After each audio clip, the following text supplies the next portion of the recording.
Bueno, mi nombre es Ivana Rabinovich y como toda esta universidad se me publicó un libro sobre Levinas y eso es pertinente decirlo no solo porque estoy en la universidad, sino porque mi posicionamiento de la ética, con todas las críticas que puedo hacerlo, le debe mucho a la heteronomía de Levinas. Y bueno, tal vez más pertinente decir que tengo un libro que se llama La Biblia y Brown sobre uso y abuso de figuras bíblicas en el discurso político de Israel. Y voy a hablar de los beduinos. Por eso me digo que lo llevo lejos. Falta muchísimo para mostrar el la paradoja beduina, lo titulé, o de cómo la apropiación de la tierra comparece ante la justicia heterónoma. Voy a empezar con un poema de Elizabeth Sterling. Si llegas alguna vez a una tierra lisa y blanca, acompañada de inmensas estatuas negras y el andar pasivo de camellos y de ruinos, recuerda que existe una tierra sin amo y sin dueño, espejo y alma de todo ser inocente. Lo subo, ¿sí? No. El nombre beduino encierra una paradoja. Su significado en árabe, habitante del desierto, marino, describe algo imposible. Si fuera habitado, dejaría de ser desierto. La definición de desierto es precisamente despoblado o inhabitado. Beduino es un adjetivo, pero como nombre, según la RAE, en nuestra lengua designa un nombre bárbaro y desaforado. De dos plumazos, nuestra lengua priva a los beduinos de cultura y de fuego. ¿Qué tipo de amenaza representa el pastor nómade a la ley y la cultura del Estado sedentario? En lo que llamaremos la paradoja beduina, en las páginas que siguen, desde una ética heterónoma, es decir, desde la perspectiva del otro, nos preguntaremos acerca de los sentidos del verbo habitar. Desde la posición de ese otro que es el nómade, se gesta una crítica radical a la apropiación de la tierra. En estas primeras reflexiones nos aproximaremos a dos casos, los beduinos del Nakab y Negev y los saharauis refugiados en la Hamada argelina. Son apenas unos primeros apuntes. Habitare, avere, primeras cavilaciones lingüísticas. Desde el latín clásico, habitar es la forma frecuentativa de haber, esto es, tener de manera frecuente. Así, habitar es poseer habitualmente, pero no a perpetuidad. Y aquí un matiz digno de atención. La morada corresponde a la sensación de ser acogido y en este sentido se opone a la intemperie. Ahora bien, en el frecuentativo, que limita las pretensiones de posesión definitiva, resuena el Levítico 25-23. A propósito del jubileo, el texto advierte que por pertenecer a Dios, la tierra no se venderá en forma permanente, porque somos extranjeros y habitantes. El primer término, Gad, remite a aquel que mora, Gad, entre nosotros. El segundo es quien está sentado en el lugar. Cada medio siglo, el jubileo se presenta como un espejo que muestra al ser humano su rostro desposeído. Este designio, el pilar de esto que estamos llamando Occidente, proviene de los ancestros nómades. ¿Sí? Aunque no se ponga en práctica, en realidad cada 50 años hay que devolver todas las tierras, condonar todas las deudas, etc. Tal vez para rebelarse contra este binomio que designa al ser humano extranjero y habitante, la civilización, entre comillas, trató por todos los medios de apoderarse de la tierra. El sedentarismo en este sentido es clave. Se trata de poseer la tierra para cultivarla. En este sentido, la cultura se opone al nomadismo. De estructura dicotómica, donde Eduard Said veía orientalismo, la civilización se opone a la barbarie como el sedentario al nómade. Una civilización que opone para excluir. Si todo nómade inquieta al Estado y pretende administrar las posesiones, el beduino es una afrenta mayúscula. Paradójico por definición, este habitante del inhabitado, hombre bárbaro y desaforado, se transforma en un fuera de ley. Y una ley cuyo último reino no es más que custodia de la propiedad privada. ¿Por qué razón si no defiende de manera tan torpe, entre comillas defiende, a la vida y al cuerpo? La transhumancia, esa forma de habitar gnóstico, establece una relación con la tierra que es de pertenencia pero no de apropiación. El nómade pertenece a la tierra y no se le ocurre apropiarse de ella. En palabras del poeta, que leí hace un ratito, recuerda que existe una tierra sin amo y sin dueño. Frente a otra forma de habitar es transhumana. La tierra es un palimpsesto donde se superponen las huellas de quienes la habitaron. Las civilizaciones dejan marcas profundas que se pretenden imperennes, mientras que la huella del nómade se sabe efímera. Trashumar, atravesar por los suelos, implica saberse parte del medio, sin afán de dominarlo, sino de aprender de él, de solicitarle su hospitalidad. En su paso por el desierto, el beduino aprende a escuchar los consejos que le dan el viento, los pájaros, el ganado, los pozos de agua que nos pegan. El pastor hace sonar su flauta y esta interlocución amistosa con aquello que llamamos naturaleza despliega un lenguaje poético. Cito al poeta alemán Boylan: el viento ruge y envuelve a la tierra, batalla el ojo del agua antes de secarse, y desolado ahora el espejo de los dientes de sed que hienten la garganta húmeda de la tierra. Y resecas las exhaustas hojas y los semblantes, lacerado el rebaño y el frenesí, vuelvo de nuevo al origen, los pozos no tienen dueño. Y sobre el árido camino olfateo y rebusco hasta localizar el alma en un pozo, y de su fresca orilla humedezco los pies desnudos, y brilla abierta y desprendida la mano generosa del pozo, el agua de todo, resonancia amorosa de la fecunda nube, los pozos no tienen dueño. Este poema expone la vulnerabilidad humana y la resequedad en las antípodas de la posesión. En esta experiencia se asume la precariedad, sed, resequedad, exposición a la muerte, como la forma genuina de la vida humana. Aquí se encarna el sujeto de la ética heterónoma, signado por la fragilidad propia de su especie. Asumir la propia vulnerabilidad es la forma nómade de transitar por la vida, en una economía de no acumulación que del tiempo aprende a ejercitarse en la paciencia. Pero no nos confundamos. Esto no es un retrato orientalista que conoce a lo exótico y va en el ciclo. Encontrar una cultura que se autodefine por la hospitalidad nos garantiza que la heteronomía no es alienación infantilizadora, me refiero al término para Kant, no es infantil, ni siempre falta de autonomía. Más bien es la tarea de ver en esta tierra sin amo, sin dueño, el espejo y alma de todo ser inocente. Una poema. Sí, inocencia, candor, sencillez, ese coraje de exponer los límites de un apoderamiento disfrazado de saber. Sin apropiación no hay necesidad del Estado que administre la culpa del robo de los pozos. Ante este espejo, el Estado reacciona. Y ahora vamos a ver una de las reacciones del Estado. Esta parte se llama el bulldozer verde, cultivar para despojar. David Ben-Gurión proyectó hacer del desierto un vergel. Hundió la cabeza en el diccionario y dejó de ver a sus habitantes. Ben-Gurión se asentó en el Negev, que los beduinos llaman Nakab. Desde poco antes de 1948 se desarrolló una política sistemática de asentamiento polimorfo. Bosques sembrados por el Fondo Nacional, poblaciones agrícolas colectivas, zonas militares cerradas, industrialización, todo esto con el fin de apropiarse de la tierra por la que se desplazan los beduinos. ¿Qué hacer con estos nómades despilfarradores de la tierra? Modernizarlos a fin de confinarlos en poblaciones sedentarias, ciudades, cultivarlos. El fotógrafo Faisal Sheikh documenta en 2011 cómo, entre otras formas, la forestación se puso al servicio de la bordadura. Invoca el nombre de una población beduina emblemática, Al-Araqi. Desde 2010 ha sido casi 100 veces demolida por el Estado de Israel, que alega apropiación indebida y sobre la cual quiere plantar un cinturón verde en torno a la capital del Negev. Los uniformados de verde encienden el motor del bulldozer con la noble tarea de plantar árboles. ¿Qué desalmado se atrevería a oponerse a un bosque? Para hacer del desierto un vergel, habrá que cercar a los árboles a fin de protegerlos de los animales. Dejo la interpretación metafórica en la letra blanca de este texto.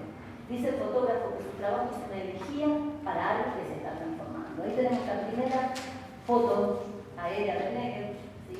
Que es la mina de fosfato de la ciudad de Arak. Estanques de evaporación, esta es una foto tomada el 22 de noviembre de 2011, se ven los estanques de evaporación en la mina del fosfato de Arak. Los recursos en el Negev incluyen cobre, hierro, magnesio, fosfatos y uranio. En esta mina hay fosfato y uranio. Establecida en 1952, la compañía de Arak es vecina al Centro de Investigación Nuclear de Limona. El Estado reconoce la existencia del sitio del Centro de Investigación Nuclear, pero mantiene una política de ambigüedad nuclear. No confirma ni niega que contiene armas nucleares. Mientras tanto, el parciasta Jaime Manú continúa encerrado. Digo parciasta en honor a su tanto, si aquel que es capaz de decir la verdad de manera pública, Jaime Manuel en el 82 dijo, sí, hay ojiva nuclear, ¿sí? En la central de Limón, y sigue en Salvador. Construida en secreto en 1958 con asistencia francesa, fuera del régimen de inspección de la Agencia Internacional de Energía Atómica, el espacio aéreo sobre el Centro de Investigación Nuclear está cerrado y el área circundante está resguardada y cercada duramente. Las tribus beduinas se encuentran a 15 o 20 kilómetros de la cerca. Bueno, vamos a ver la segunda.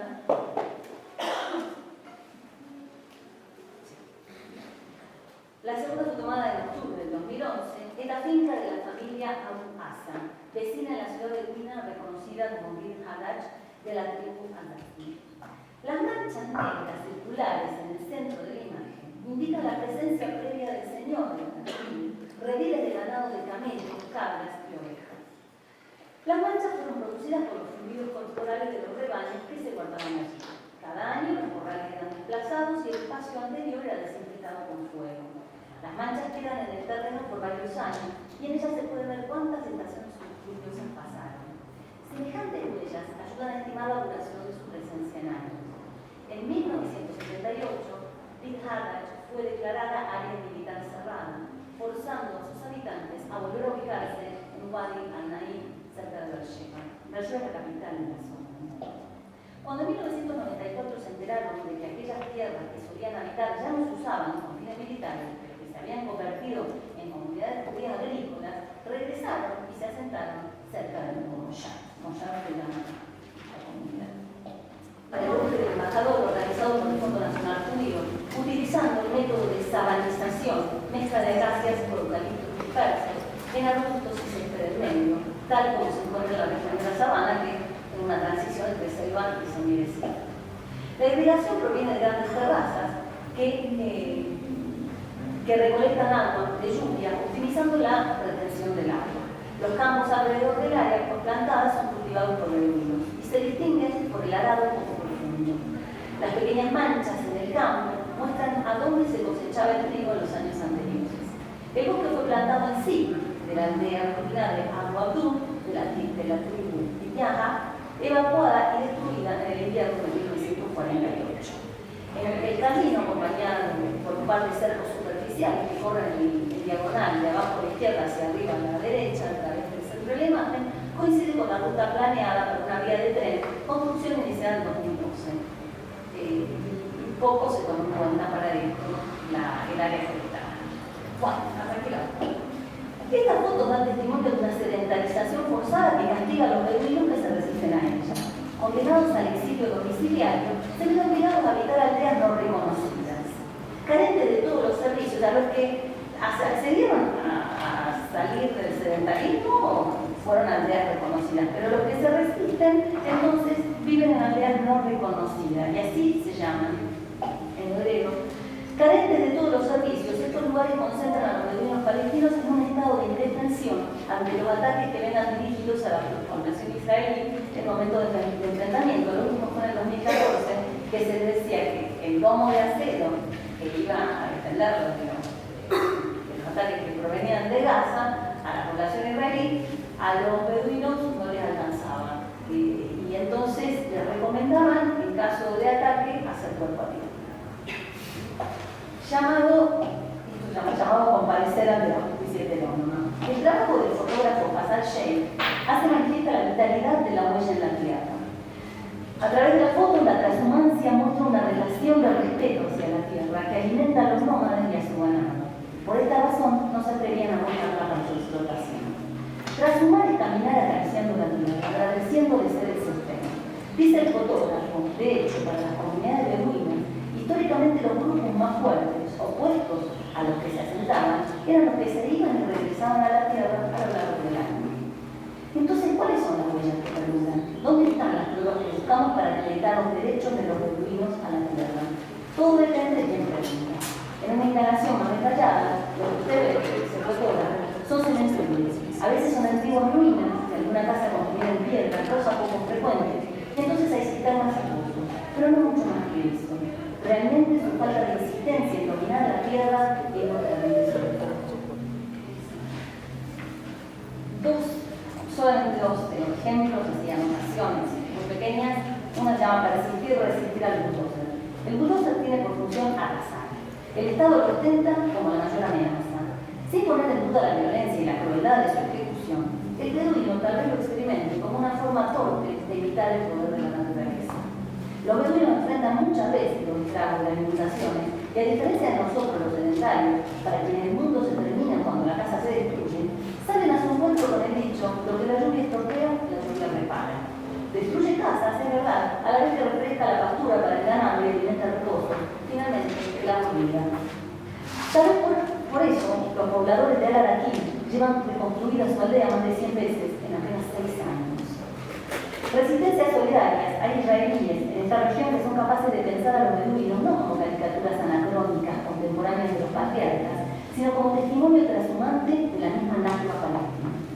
El Foro de Coexistencia en el Negev Nakab para la Igualdad Civil asume la denuncia de la destrucción sistemática de los beduinos de la región. Documenta y da testimonio constante. Sí, una voz en el desierto, que por una rendija y esas ironías de la vida, logró colarse en el discurso académico y hoy se deja escuchar en la Universidad de Ben-Gurion de Beersheba. Segunda manera de persistir, resistir ante las minas. Y no de las minas de fosfato y eso, porque está en fosfato también hay muy presente en el Sahara, pero hablo de las minas antihumanas en este caso. De unos beduinos que se llaman hijos de las nubes, Aula de Nam, aprendí que la justicia es nómada. Por eso la vemos enloquecer, encerrada en los pasillos de los tribunales, vimos lo que tanto narraban en el diálogo como era. También me enseñaron que la democracia genuina está en el exilio. Desterrados los saharauis levantaron una república como se extiende una jaima, se llama su carta, que esperan volver a plegar todo para desplegarla en el camino de retorno. Su retorno es postergado por un muro de arena de 2.720 kilómetros, sembrado de casi 100 millones de hijos. Reconocer que la justicia es nómada implica cuestionar la prevalencia de la propiedad privada y del individuo propietario. Deuteronomía en alto te recuerda la amonestación profética. No olvidemos que aquellos paresiastas bíblicos eran aborrecidos por amonestar públicamente al rey. La existencia de beduina es una afrenta pública para la autoridad estatal. A pesar de detentar el monopolio de la violencia, el Estado Nacional, guardián de un aparato de justicia fundado en el individualismo y la propiedad privada, se siente amenazado por dos peligros, entre comillas: el nomadismo y la comunidad. En ambas fragilidades anida la potencia de nuestra esperanza. Para ir concluyendo por ahora, porque estas son reflexiones casi en voz alta, quiero recordar la canción de amor de Luina, escrita por David Grossman, que cuenta la historia de un pastor enamorado. Los amigos de su flauta lo llevaron a la piel de una mujer cuyo encuentro, como dice la canción, devoró todo como una tormenta. Ella le dijo: deja de transformar como la arena, te quiero como una piedra. Y él prometió traicionar su nomadismo, pero cuando llegaron las inundaciones, olvidó lo prometido. Y dice la canción: extendió sus manos a los oídos de la flauta en la tormenta, en una danza loca con el bastón de Tania fue arrastrado, ebrio por la arena en el viento. Hasta las piedras plegaron alas como si fueran maestras, y el estribillo deja escuchar una voz que llama a traicionar. Cuando volvió, la encontró bordando palabras en las cortinas con hilos de colores, y ella le dijo: bienvenido a tu regreso, traidor. Asegura bien la estaca, porque yo también fui arrollada por una tormenta nómada. Tal vez el diluvio que se repite en tantos relatos sea una tormenta en el desierto. Estado olvidadizo, antediluviano tal vez, en su comparecencia ante la justicia heterónoma, los evangelios apócrifos borgianos le obligan a asumir con humildad la fragilidad humana que le dio origen. Y citó a Borges: nada se edifica sobre la piedra, todo sobre la arena, pero nuestro deber es edificar como si fuera piedra la arena. Traducir esta sentencia ética al lenguaje político sería la tarea. Gracias.